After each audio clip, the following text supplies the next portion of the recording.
Hello, welcome to Steel City Business, the Sheffield Business Podcast. I'm James Marriott. I'll be your host as we explore the vibrant business scene of the glorious city of Sheffield. Now, in each episode, we meet someone from across the Steel City to learn more about them and, of course, their business. I run my own business. It's called Sound Media, and it's all about helping brands to amplify their voice through audio marketing. If you want to find out more, then head to the show notes. There's more information there. And this podcast is supported by the lovely people at The Curious, creative agency in the centre of Sheffield. Now, if you'd like to get in touch with us, maybe to suggest a guest or for any reason, then there are contact details in the show notes, or head to steelcity.business. Right, that's enough of that. Let's meet our guest. Hi, I'm Greg Hewitt. I'm the chair of Sheffield Action on Plastic. This is a slightly different episode for us. We're still quite early in this run of Steel City Business, but I'm really glad that early on we are covering something that's a little bit different, because you're not just a business that's here to talk about the great products and services and things that you offer. This is a different kind of organisation doing a different kind of work. Tell us more about Sheffield Action on Plastic.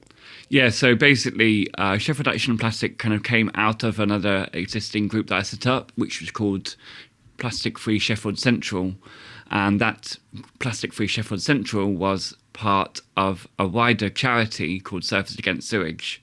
And Surfers Against Sewage are a national charity that run the National Plastic Free Communities programme.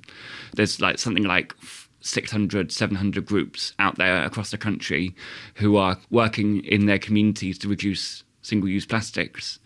I moved to Sheffield just over 2 years ago, and I'd moved from Chesterfield, where I was running the Chesterfield group of Surfers Against Sewage. I was running Plastic Free Chesterfield, and we had a lot of success there working in the local community. We managed to kind of get an award in the end because we'd achieved all our objectives that we were set, and that was really great. And then I knew I was moving to Sheffield, and I was thinking, well, there is no plastic action group. I thought, I'll set one up. I contacted Surfers Against Sewage and said, can I set up this Sheffield group? And I didn't want to set up a massive one across the whole of Sheffield, because Sheffield is a massive area. So I just focused on central constituency in Sheffield. So that's why we called it Plastic Free Sheffield Central. Yep. So we did about a year of kind of trying to achieve objectives. We really struggled. I'd managed to find the volunteers, but it was still very, very challenging. And some of those objectives include sort of signing up and speaking to businesses and community organisations about reducing plastic in their organisation. But it was very, very challenging. I'd sent emails to businesses and community groups, and it didn't really going to get a response. Right. One of the things that I'd noticed when I'd moved to Sheffield was that I'd started going to all these markets, and I found that there was these disposable cups that were being used at these events, and I thought, that this doesn't feel right at all. And I've got this kind of interest and passion for wanting to reduce single-use plastic, and I saw these plastic cups and things being used. Basically, we ended up getting interest from a Sheffield business called Low Tog. Right. And they make reusable crates, and they could have just reached out to me via Twitter, and they said, we want to help you.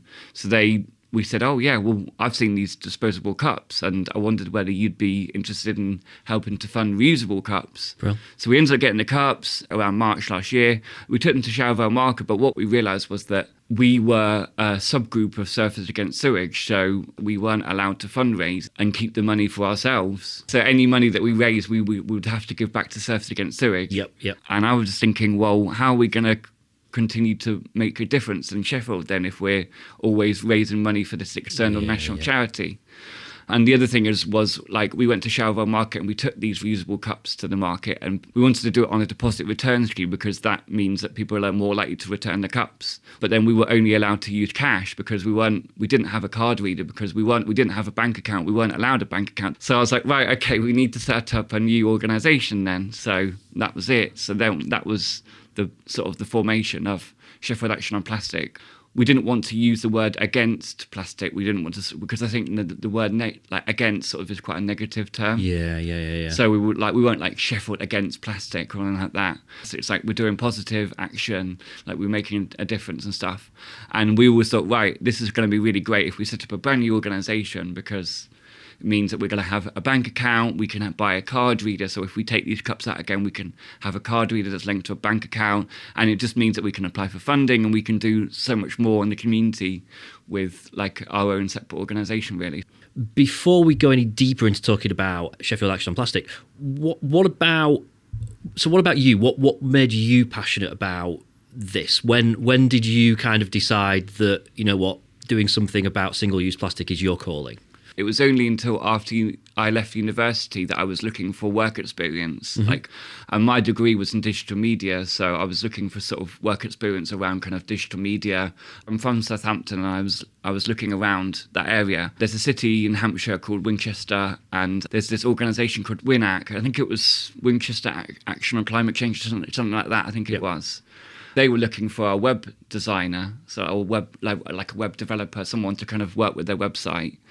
So I was like, oh, this is really interesting, because I'd studied environmental science at college, and so I kind of got a little bit on that, and I'd want, this good opportunity to develop web skills and kind of with this. So I went along to that, and they gave me a book. They were like, I don't know if you know much about climate change or anything, but here's a book. And they were like, there's a community group called Eastleigh Transition Network.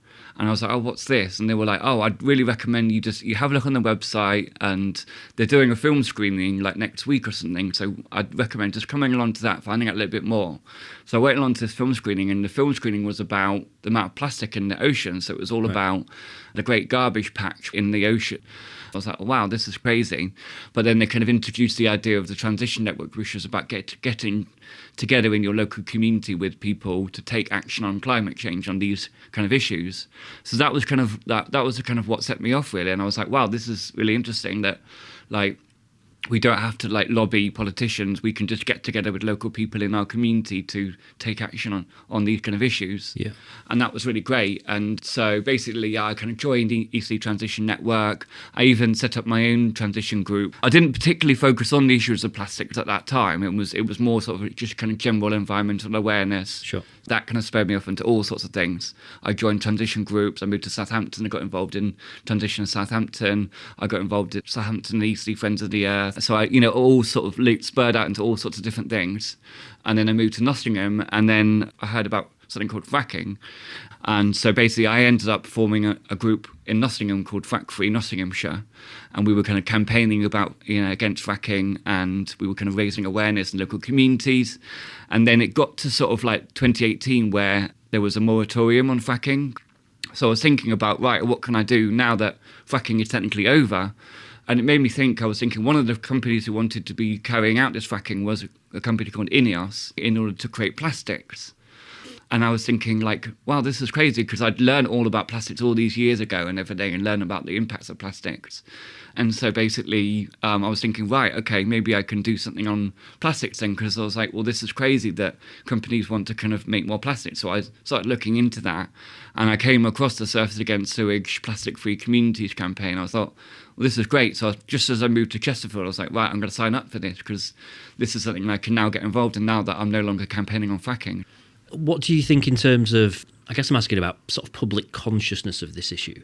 Because if you go back maybe just 10 years, certainly 15 years, I don't know if that many people were thinking too much about single-use plastics, reusable things. Yeah. Even, I suppose, recycling was on people's agenda, but it does feel like in the last 10, 15 years that's really kind of, that's really strengthened, that people have bought more into it.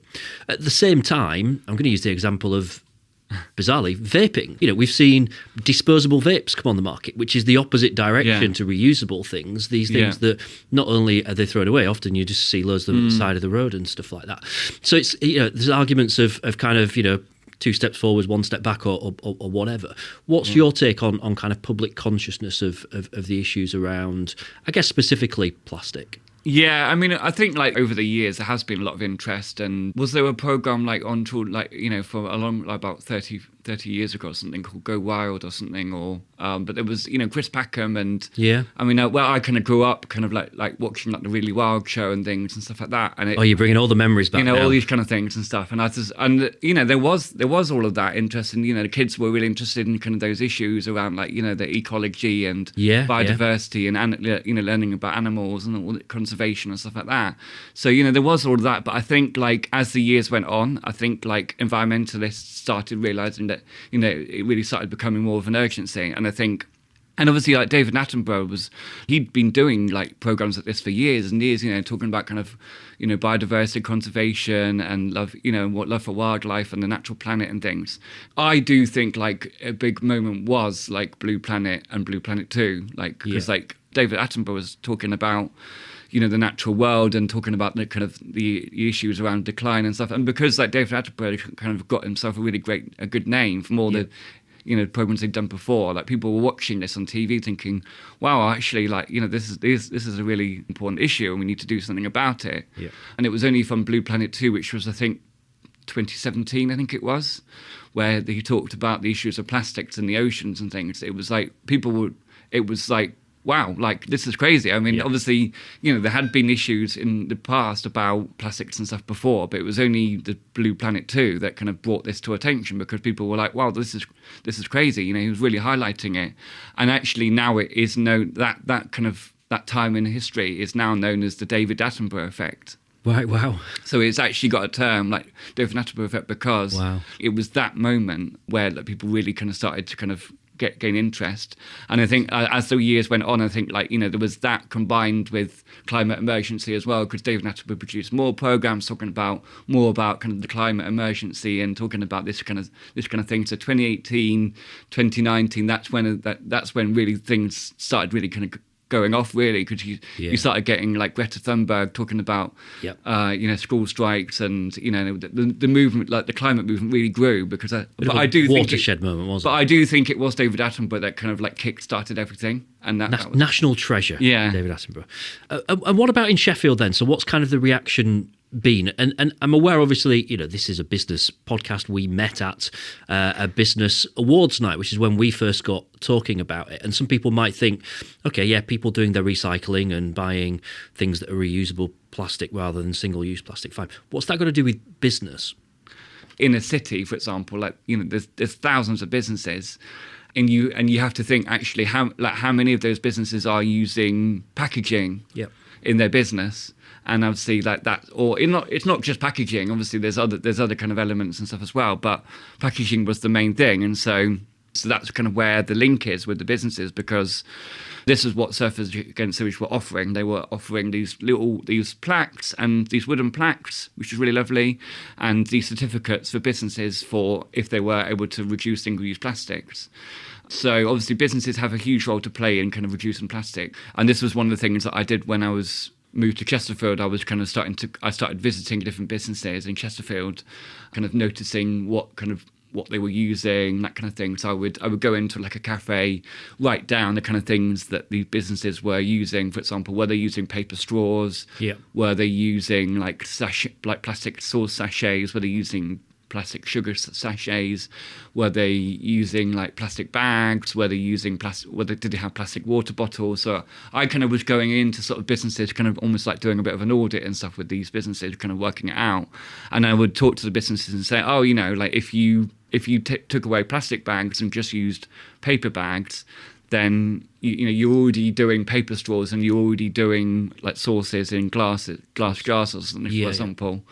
Then like I was like, well, you've already got two swaps, you can get an award. And I would go around and show the businesses their award, and for businesses it's great for them nice to win awards and things. So they were like, oh, this is really great, and we want to win an award and that kind of thing. So I just start going around businesses, and that's where the link is really. So I think like I said, businesses have a huge role to play in kind of reducing single-use plastic.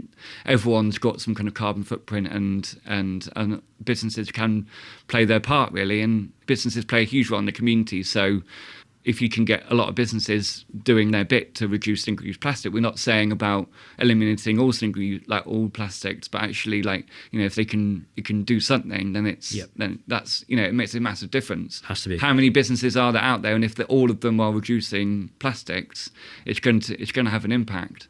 It's weird that you mentioned straws in there, because almost overnight, plastic straws vanished, gone. You know, you just don't see them anymore. People, Yeah. paper straws, kind of metal reusable ones, pubs, bars, people's houses, they just vanished. Plastic single-use pints, glasses, very much still a thing. Why is it taking so much longer for that to change? When plastic straws just kind of, you know, literally overnight just vanished. Yeah. So I think what that was that it was like a survey of like the most number of littered items. Yeah. And I think David Attenborough kind of sort of highlighted about this as well. And there was some viral videos that went around about turtles found with plastic straws up their noses, for example, and things like that, really. So I think like the issue of plastic straws really kind of got into the public attention. David Attenborough was talking about it. Yep. People were saying it's the most littered item on the beaches. So that's why I think that straws kind of was one of the first items to sort of be banned. That makes sense. Yeah, it was just so prominent. So we need the same to happen with other plastics as well. Yeah. Thinking about glasses, it always feels weird calling plastic glasses because they're made of plastic, not glass. So this is obviously something that you've been working on a particular scheme with regards to it. So tell us a bit more about that scheme and how that works. Yeah, so I did some research, like when I moved to Sheffield, about looking at what the alternatives were for plastic cups, basically. So I'd looked at other plastic-free community groups, like Surface Against Sewage groups, and some of these other groups had bought these reusable cups, and there was a couple of companies out there, and I think the main one was one called Green Goblet, right? And they were using these cups either to hire out into the community, so they would offer it to hire out to different people as a way of sort of reducing, if people were using plastics, they could hire these reusable cups, or they would just like take them out to events or that kind of thing. So I think so I just kind of gained a lot of inspiration, and that's kind of like my journey as like an environmentalist. I never like reinventing the wheel, like, because I always think, well, there's always another community out there who's done something. So I look at all that, I do that research, like finding out what's out there, found these groups that are doing it, and they were like, right, well, we can do that as well. Yep. And so that was kind of why that was when I started researching the different options. So I did a lot of research looking at kind of what companies sell these cups. Some of these companies offered it as a hire service or to buy it. And I was thinking, well, if we want to hire it, we've got every time there's an event in Sheffield, we've got to hire the cups, we've got to order the cups in, get them, and then take them all the way back. And I was thinking, like, I mean, transport is one of the high carbon emitters. Yeah, of course. So, and I was thinking, like, well, actually, if we've got to transport all these cups to, like, for every event, I was thinking, well, that's going to add up. You know, I don't want to be causing more kind of carbon emissions to hire these cups in. Of course. Every time, like, we needed the cups. So I thought, well, we need to buy them. So, but then I was like, well, how do we buy them? Because, like, we didn't, you know, we were part of Surface Against Sewage, we didn't have any money, we weren't allowed to, like, that kind of thing. And that was where, like, we were just really, really lucky to be able to kind of get this contact with Lotog, who had this foundation, and they were like, oh, we want to do this. And I think for Lotog, it was really good for them, because Lotog have a business all around the world, and they were like, well, if we get these cups, then it means that they can kind of, you know, showcase what they're doing. They were able to order more cups for their offices and things and stuff as well. So it wasn't just a way of, like, helping Sheffield on reducing single-use plastics, but they were able to use some of the cups, and they would take them out to offices around the world as well, which is amazing. I mean, so actually, like, you know, it's fantastic what they've achieved, like putting some of that money in and the impact that's made. I put a post on LinkedIn about it and said, we've got these reusable cups. We really like to get some wine goblets as well, because, you know, we want to start getting other different types of cups. So, like, I just put a post on LinkedIn. There's someone at a company, a Sheffield business called Swagbox, and he saw this post. He was like, oh, we'll do it. Like, you know, he ends up buying these I think we got 400 wine goblets. So we were really starting to build this. And so that was it. So so as I was saying earlier, we took these cups to Sheffield Market and we offered the cups as an alternative. It has been difficult, and it is still difficult, because there are businesses which are a bit more hesitant, and I completely understand it. So at the time when we first started, it was all run on a cash-based deposit system, which is really challenging, because obviously you've got to kind of queue to get your money back. But I'd seen it work. I went to Manchester Christmas Market in December 2021. I think it worked quite well in Manchester because there was a lot of staff on the bars. You never really had to queue up a huge amount to kind of do it. Course, yeah. But at a smaller market, for example, you've mainly only got a couple of staff. There's there's queues that start to form and things and stuff like that. And we were trying to work with a business like 2/3 Beer Co, who were the bar company at that market. And I completely understand it, and I completely get it. I was I think they were we don't want to handle these deposits. They don't want to handle the cash. They don't want to have to have people queuing up to give them the money back and stuff. I completely understand that, and I think it was kind of a challenge, and that's why we were at the market as well. We were saying, well, you don't have to do it. All we said to 2/3 was, please ask people if they want it in a reusable cup, therefore then come to us. But then it was just more hassle, because they would have to then pay twice. Yeah. Because they'd have to come to us, pay the deposit for the cup, and then go to the bar and then get, so they'd have to make 2 transaction payments. And it was just, but in November, we were approached by a company called Delete Global, and they run this Delete Cups, and they sent me a message on LinkedIn saying, we've seen all the really good work that you've been doing using these reusable cups at markets. We want to work with you to kind of roll out this kind of reusables in Sheffield.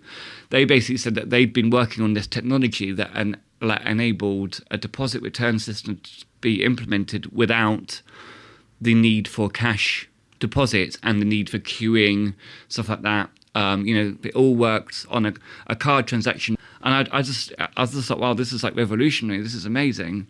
Delete Cups were saying, we want to build to roll out a reusable coffee cup scheme. And this was always on our agenda about wanting to run a reusable coffee cup scheme, which is really, really exciting. So basically, in order for people to get your money back, when the customers finish their drink, they can take it back, and they've got these sort of return bins.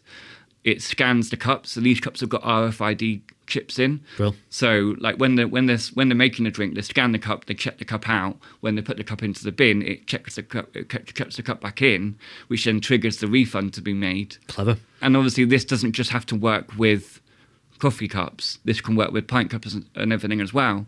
So this is sort of the ultimate plan really for us now, is to sort of say, well, we've got some cups. We want anyone who's running a market or event in Sheffield, we want this system to be implemented, because we know it works and it can be really effective. So this is our plan now. Is that going forwards, we want to see anyone who's serving either alcohol with plastic pint cups or hot drinks, we want to see this system being used with reusables. Real. Yeah, so that's our vision really, and we know it can work because we've got this system that can make it work really well. So if there's anyone listening to this that wants to get involved, be it someone that's organising an event or just individuals who just think, I want to be able to support you and get involved, how do they do that? What's the best way for people to find out more and to ultimately get in touch? Yeah, so I think the best way is just to head to our website, which is www.sheffieldactiononplastic.co.uk. We do have reusable cups for hire, so if you're an individual running a party or something that needs cups for a party, we can kind of wash those cups. We've partnered with Sheffield Theatres, who are willing to wash our cups for us. Real. So which is really, really great, because the theatres have reusable cups anyway. Yep. Or if you're a business that's serving drinks, then get in touch, and we want to build to work with you on using reusable cups. We do only have about 500 pint cups and 400 wine goblets at the minute. But we have just put a funding bid in to be able to get more reusable pint cups, and this is our vision really. Well, I look forward to seeing how things progress over the coming weeks and months and years. The best of luck with it, and thank you for your time today telling us all about it. No, thank you very much for having me. Thanks very much for listening to this episode of Steel City Business. It's been really lovely to have you with us. Now, you know how this works. If you've enjoyed it and you want in on future episodes, then just follow us on your podcast app or on YouTube. The show is very active on LinkedIn. Just search for Steel City Business and come and connect with me as well while you're at it. Big thank you to The Curious for helping make this podcast happen. There's loads more about the show at steelcity.business, and you can get in touch by emailing James at steelcity.business. And hey, if you're in business in Sheffield, then, well, why not put yourself forward as a guest for a future episode? And of course, we're always open for a good chat about how audio marketing could work for your brand. Until next time, thanks for listening.